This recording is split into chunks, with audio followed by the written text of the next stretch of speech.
estimativa é que em 2050 o Brasil tenha 38 milhões de idosos, o que vai corresponder a 18% da população. Hoje, os idosos representam 9%. Esse aumento da longevidade apresenta uma relação direta com a dinâmica de doenças. Na pesquisa que apresentamos hoje, os pesquisadores trabalham com uma proposta diferente: o uso de ferramentas tecnológicas em processos de intervenção e reabilitação biopsicossocial, físico, nutricional e funcional dos idosos. Nossos convidados são o professor Adriano Pascoalotti, coordenador da pesquisa, e neste bloco a nossa convidada, a fisioterapeuta e aluna do mestrado em envelhecimento humano, Josemara de Paula Rocha. Seja bem-vinda, Josemara, ao programa.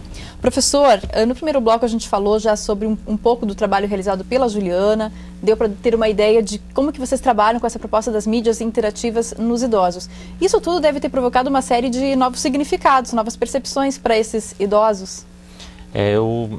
Esse é um dos indicadores da nossa pesquisa, é avaliar como que o idoso entende a sua vida a partir do momento que ele faz esse processo de intervenção.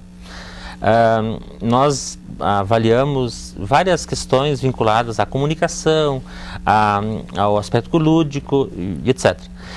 Com relação ao trabalho da Josemara, que é dentro de um asilo, de uma instituição de longa permanência, eu acho que essa percepção de como o idoso avalia a sua condição é mais potencializada, porque ele passa a participar de uma atividade que não fazia parte da sua rotina, e quem sabe nunca fez parte da sua rotina na sua vida anterior a estar residente numa instituição de longa permanência.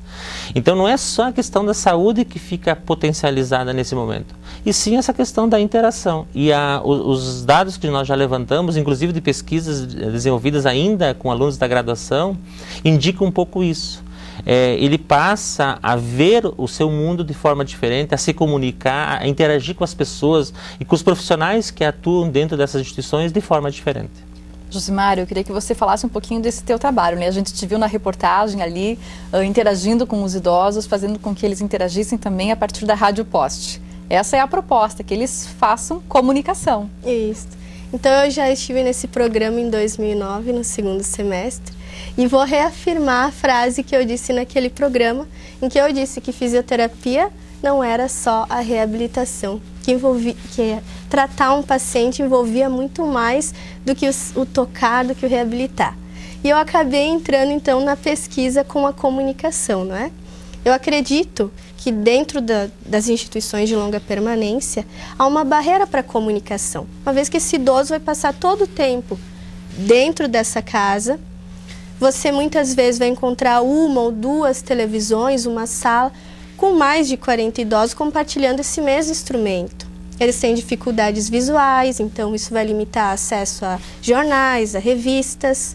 Então, além da diminuição do acesso à informação por meio das tecnologias, que inclui o rádio, a TV, o telefone, eles ainda vão ter essa barreira para conhecer novas pessoas, para ter maior oportunidade de diálogo. Como é que acontece na prática, então, esse momento que você vai ter nessas casas de longa permanência? Então, explica pra gente, porque você convida eles a participarem. Isso. Como é que é? Então, eu escolho uma sala que seja acolhedora, com sofás, com uma sala de visitas. E monto o equipamento de uma rádio poste. Caixas de som, microfones, mesa de som. E monto toda uma programação de rádio. Músicas, notícias, horóscopo e o momento da voz, que é a parte da programação em que eles contam a história de vida deles, quanto tempo eles estão ali, qual a importância de manter um diálogo para a saúde deles, como eles vivenciam a comunicação ali. E o que eu tenho aprendido é incrível. Primeiro que eu tenho uma situação que eu gosto muito de contar. Uma tarde chegaram 3 idosos que não faziam parte direto da pesquisa, mas eu convido todos a participarem, mesmo aqueles que não têm capacidade de conversar. Que esse é um critério para poder estar presente ali. E se sentaram esses 3 idosos e riram a tarde inteira. E eu, nossa, fiquei super feliz, né? Porque no primeiro dia eles têm bastante dificuldade, até aprender a falar no microfone e se sentirem à vontade no espaço. Com certeza. E eu digo para eles que eles são os meus queridos radialistas. Então, eles acabam se sentindo importantes, né? porque a voz, a fala é a identidade da pessoa.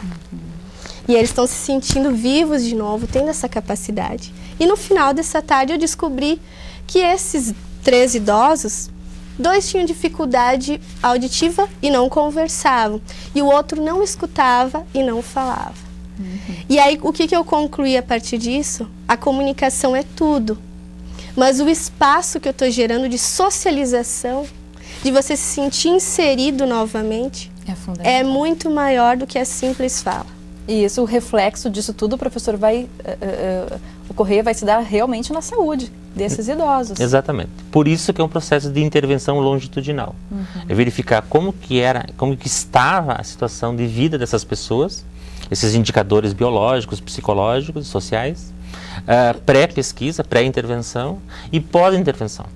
A Josemara já passou por alguma dessas instituições, já estamos na segunda, e a gente sabe de histórias de outros professores do mestrado que ainda continuam desenvolvendo outras pesquisas na primeira instituição, que eles têm saudades daquilo que eles estavam desenvolvendo nesse período de 1 mês. Porque passou a fazer parte da rotina dessas pessoas. Esperar aquele momento da voz, da fala, porque muito mais do que estar ali 2 horas apenas com o microfone, enfim, era saber que eles estavam participando, que eles estavam efetivamente sendo incluídos socialmente numa atividade. E é a nossa intenção, pós-pesquisa, de transformar esse tipo de atividade numa atividade de extensão.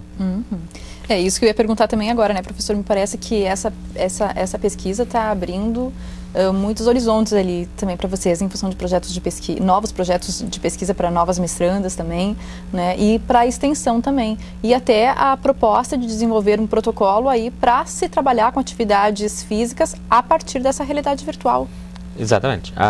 Não há esse protocolo para o idoso, quem sabe há para as crianças, quem sabe há para outro tipo de grupo de pesquisa, de pessoas, mas especificamente para o idoso não. Então nós temos que não somente verificar, mas propor algo que inicialmente não existe. E com relação ao desdobramento das pesquisas, tem uma nova mestranda minha, dessa turma de 2011, que vai trabalhar com o iPad, para verificar a comunicação de sujeitos que estão com uma dificuldade de realizar essa comunicação porque fizeram uma laringectomia. Então, sem a fala. Sem a fala. Então, é a comunicação desses pacientes internados em UTIs de alguns hospitais com o próprio médico, com o próprio profissional da saúde ou com o seu parente. Como que esse equipamento permite potencializar a comunicação. Então, são novas pesquisas a partir desse grupo de mídias interativas. Isso mostra que realmente a comunicação ela é fundamental, né, professor? E a gente tendo todas essas tecnologias aí também, né, de comunicação e da informação, tem que trazer realmente para que novas possibilidades para se prevenir doenças ou, enfim, para se melhorar também a qualidade de vida possam ser desenvolvidas. Esse é o pressuposto da nossa pesquisa, de ter a comunicação como um elemento, um instrumento para a busca da melhor qualidade de vida, para a busca da saúde, da melhoria das condições de saúde, mas especificamente a melhoria das condições de socialização dessas pessoas. Está certo, então. A gente chegou ao fim do programa, a gente agradece a participação da Josemara, também agradecemos a participação do professor Adriano e a gente tem que dar parabéns para vocês aí, sucesso por esse trabalho, mais sucesso ainda para esse trabalho desenvolvido por vocês. Obrigado. Obrigada pela participação. O Universidade Aberta desta noite termina aqui. Apresentamos para você a pesquisa desenvolvida no mestrado em Envelhecimento Humano, que trata do uso de tecnologias de comunicação e interação nos processos de intervenção e reabilitação entre os idosos. Na próxima semana, mais conhecimento científico produzido aqui na UPF. Até lá!